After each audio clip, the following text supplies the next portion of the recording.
Bonjour, XXe siècle, Francis Jam, biographie.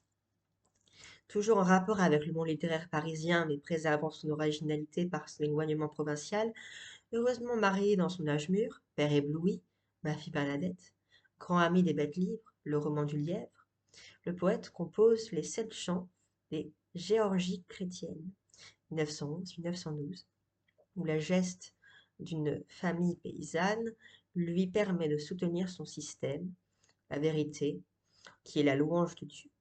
Signe suprême de simplicité, il s'y soumet à la loi du pur alexandrin après le grand combat du verlibrisme où il avait pris parti. Présentant de tels caractères, le constant anticonformiste de Jam explique sa place et son influence dans l'ensemble des recherches qui marquent l'avant-guerre de 1914. Transplanté à partir de 1921 à Asparen, le signe d'Orthez devient au contraire une figure de patriarche sévère pour les nouveaux aspects de la poésie.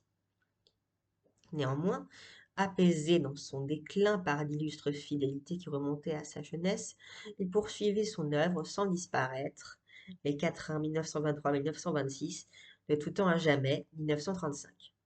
La salle à manger. Francis Jam a traité, selon sa poétique, tous les thèmes du lyrisme intime. Voici sa façon très caractéristique de redire, à son tour, objet inanimé, avez-vous donc une âme? Le buffet de Rimbaud peut marquer une étape entre la manière romantique et celle de Jam.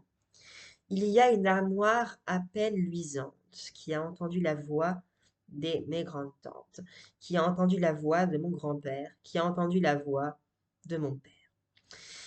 À ses souvenirs, l'armoire est fidèle.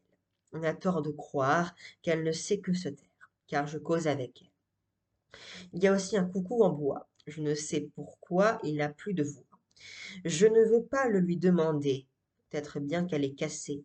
La voix qui était dans son ressort, tout bonnement comme celle des morts. Il y a aussi un vieux buffet qui sent la cire, pardon, la confiture, la viande, le pain et les poires mûres. C'est un serviteur fidèle qui sait qu'il ne doit rien nous voler. Il est venu chez nous bien des hommes et des femmes qui n'ont pas cru à ces petites âmes.